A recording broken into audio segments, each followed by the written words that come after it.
and welcome back everyone, welcome back to the semi-finals or semi-finales of the WardiTV Monday number 11. It's been an intense tournament already here. The upper semis has already concluded. I did update in the Twitch chat, but Clem did take down Beyond 2-0, and now we are looking to find out who faces off against Clem in those grand finals. As spawning in the top left-hand corner of Amphion, we have the Danish Protoss player, the blue Protoss, representing Storm Gaming. It is MaxPax. And spawning in the bottom left-hand corner, we have his opponents. We have the South Korean Protoss player, the red Protoss, representing Gen G Esports. It is Trap. Let us go. And if you're in the chat, predictions open. Place your bets to get your gamba going as you place your bets on who you think will make this series, who you think will make it to the grand finals. Best of luck in the chat, as you have 2 minutes upon hearing this message to conclude your predictions.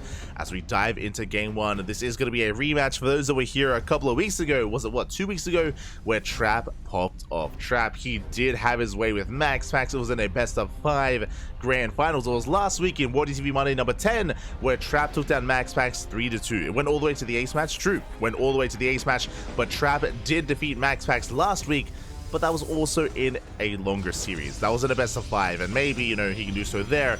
Now we have a much shorter series. Now we have less room for error. Now every moment counts. We'll see who comes out on top this time. We'll see if Trap can replicate his success, or if MaxPax can get his revenge. For now, gate expand. We have the gate expand setups here on Amphion. We are setting up for a faster Nexus. Second gas has been taken already by MaxPax. Second gas here for Trap, and this looks like the beginning of Phoenix Wars. Once the Cybercore finishes, we should be seeing Stargates. Stargate's going to be on the way. MaxPax, he is banking up. There it is. Stargate for MaxPax, Stargate for Trap, and welcome one and all to something very unique to PvP. Welcome to Phoenix versus Phoenix. Phoenix Wars should be on the way here. Because both players open Stargate, because both players scat each other, both players should be making Phoenixes, because if you make an Oracle, it's going to be shut down. Likewise, both players are going to be expanding as well. Zealots are moving out. And we'll see who comes out on top. We shall see. Now, when it comes to Phoenix Wars, it does come down to micro and control and positioning. Like, it is a very, very delicate process, as Trap does get a pylon. Ooh, but the probe goes down. The probe does go down. Initially, Zealot and Adept do dance here in the center of the map. The pylon can be cancelled for the Zealot to dive in, but the Zealot is going to be zoned back. Phoenix production well underway. Zealot falls.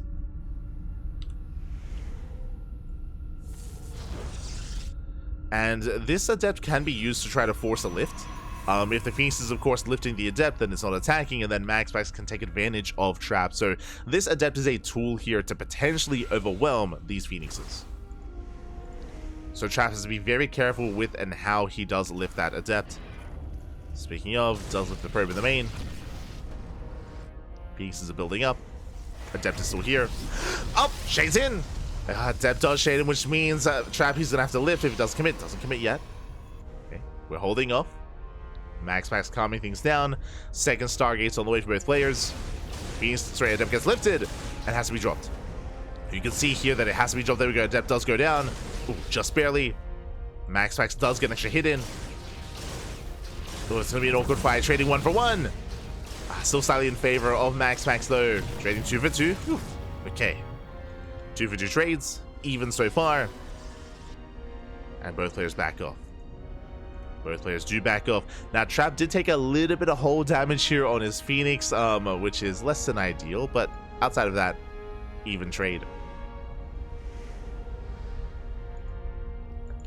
As Trap does pull away.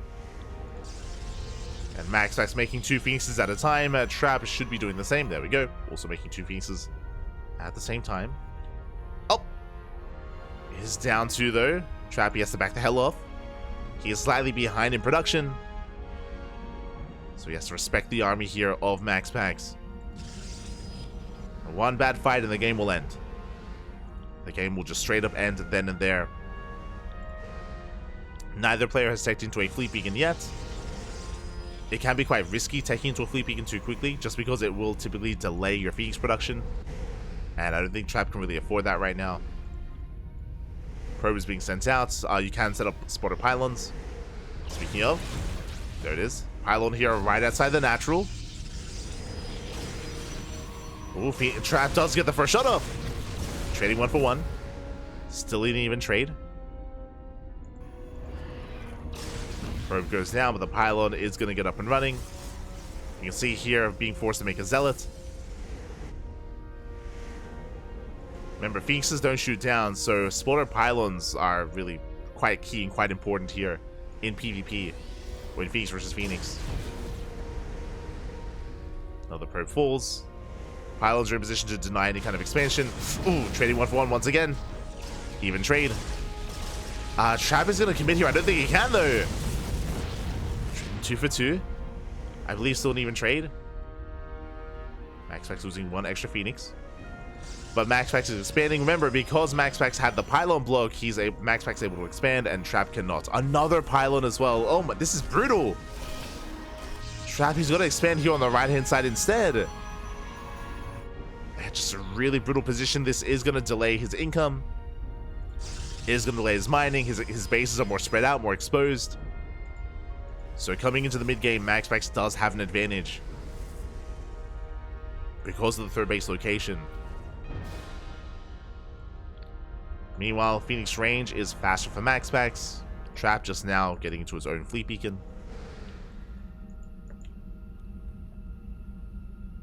Likewise, the pylons, they don't just deny expansions, they also get eyes on the movement of the army. But that one zealot has been putting a lot of work. Kills 2 pylons, soon to be 3. Here's sniping pylons. With the faster annual pulse crystals, it does mean that whenever the next engagement does occur, MaxPax will shoot first. We'll get the first shut off. Armies are dancing with each other. Trap getting his own spotter pylons. Oh! Does engage. Oh, Trap, he bleeds out of Phoenix. That was a brutal start. Aye, aye, aye. And Trap, he has to retreat. He has to back the hell up. Losing another Phoenix.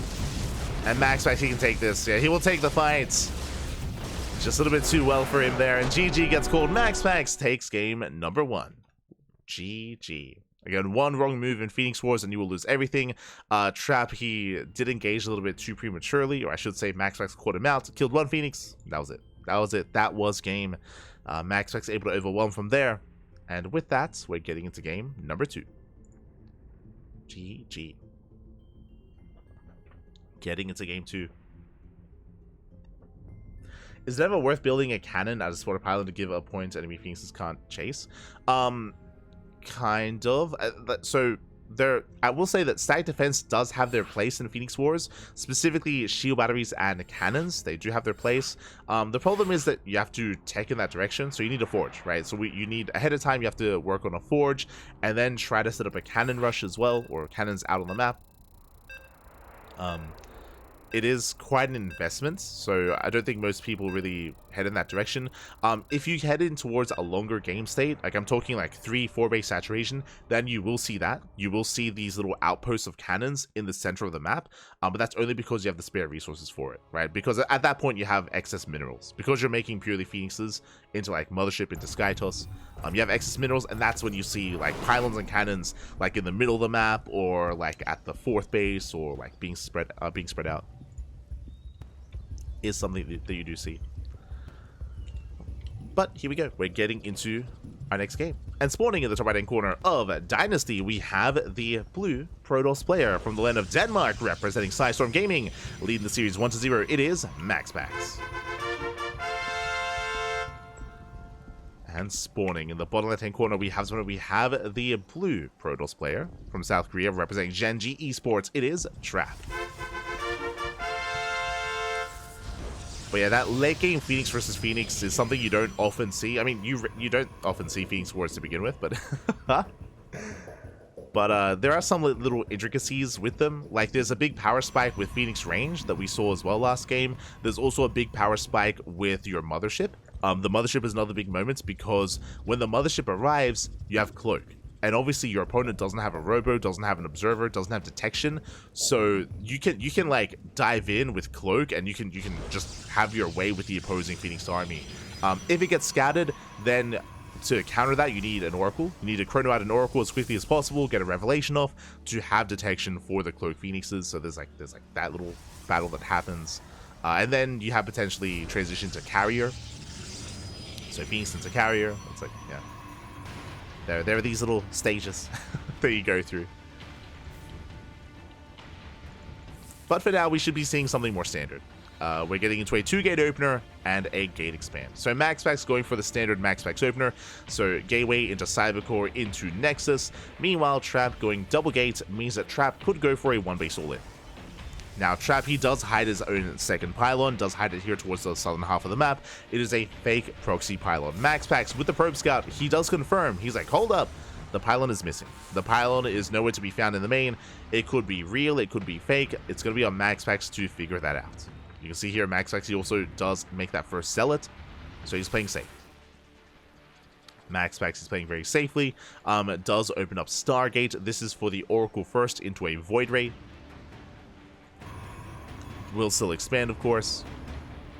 And I'm curious where Trap goes from here. Clearly, it's not going to be a 1-base all-in. Like, clearly, it's a fake out. So, Trap from here, he can try to rush into the gold to try to catch up and take an economic lead over his opponent. He could try to just take regular expansion. That is a third gateway. This may just still be a 1-base all-in, just not a proxy. Does fully wall off. Third gateway is a big tell. And he's setting up. He's setting up for 1-base all-in. This looks like a proxy. This looks like a 4-gate 1-base all-in. Yeah, with a pylon and a 4th gateway. So, fun fact, Trap, he actually used this to great effect. I mentioned before that Trap did defeat MaxPax last week in a best of 5, and 2 games of that best of 5, Trap went for a 1-base 4-gate all-in with purely vanilla Stalkers. And it did end up overwhelming MaxPax and did kill him. On this very map as well. On this map, on Dynasty. If you were here last week, you would recall that MaxPax, he was a little bit trigger happy with his Void Rays. Something that MaxPax historically is really good at is staggering his Prismatic alignment. Specifically, Prismatic alignment from the Void Ray does so well against, of course, armored base units, against Stalkers, but last week, Trap, he kept activating everything at once, which means there were these periods in time where he had no Prismatic alignment available and where he would be punished for it. So hopefully we see MaxPax with better control this time, just to stagger them, just to make sure he always has something to punish a dive and punish the Stalkers. There's the 4th gateway. So again, 1-base 4-gate all-in from Trap is reinforcing. Shield batteries are ready. Overcharge going to be available as well. Stasis into the main. Trap, he does respond in time. And Trappy's going to poke in and ideally try to bait out some of those spells. For the Void Ray, going for the Stalker. He gets 1. 2 Stalkers go down, almost get 3. Trading 2 for 2. There's the first Prismatic alignment. There's the second. And that means that, as I mentioned before, there's going to be a window in time where there is not going to be a Prismatic alignment available, as they both did get activated. And Trappy can try to abuse that window. Prismatic runs out. Trap pokes in. Oh! Gets a Zealot. Nice control, he does pull away. Getting a Stalker as well. Oh, Void Ray's under a lot of fire here. MaxPax is in a bit of trouble, he has to pull the boys. Does have to pull the boys. Prismatic Alliance soon going to run out, or soon going to be off of cooldown. Needs a couple more seconds. Third Void Ray has arrived. Whew. And MaxPax, now he's safe. Now he has his spell available, of course. He can activate the alignment. And Trap is going to try to bait it out. Nicely on stasis. There's the first one. Ooh, there's all 3. And this is what I mentioned. Like, MaxPax, he activates all 3 Prismatic alignments, and that means that Trappy just has to wait it out. Now, there's still an overcharge. True, there's still a shield battery overcharge. Oracle across the map.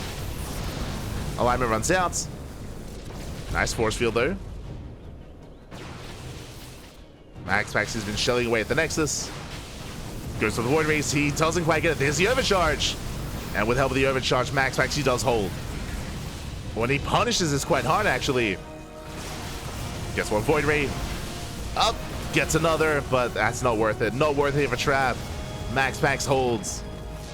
And that was a big investment. That was a big commitment. So many Stalkers went down. Trap just getting a little bit too excited there. He had to respect the overcharge. And I think MaxPax is held. Well, there's 4 shield batteries. I mean, there's only 2 Void Rays. True. Oh, the Nexus. Nexus is getting low. Voids are being pulled. Nexus is very low. Trappy can still pull this off. He could still snipe the expansion. He wants it. See if he can. Oh! Diving in. There's the alignment. Nice force field. He locks down the army. 1 Void Ray goes down. But once again, MaxPax, he does hold. And again, now the Stalker count is just not critical mass. It's just not there anymore. At one point, there were 14 Stalkers, but now we're down to, what, 8? Yeah, and MaxPax, he's quite comfortable at this point. He's rebuilding his Void Ray counts, saving the Nexus. There was definitely a period in time here where MaxPax was actually taking a lot of losses, but we did mention it at the time. It was it did come down to that moment when there was that overcharge. GG gets called. Trap, he has run out of steam. This time it will not work, and MaxPax will take the series 2-0. GG. GG, well played. MaxPax does advance on to the grand finals. Again, Trap, he was trading quite well initially, trading very well. He was able to pick off a Void Ray, pick off the Stalkers, was able to bait out too many prismatic alignments as well. But as we saw, once the overcharge got popped, Trap, he still committed. He didn't respect it. He didn't back off.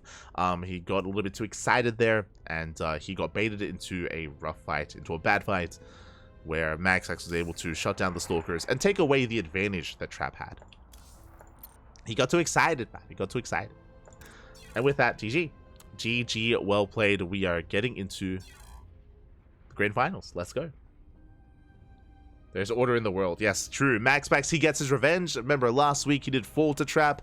Still in the finals, but he did fall to Trap last week. This week, MaxPax, he does secure himself, does get his revenge. And now we see a finals between Clem and MaxPax. Let's go.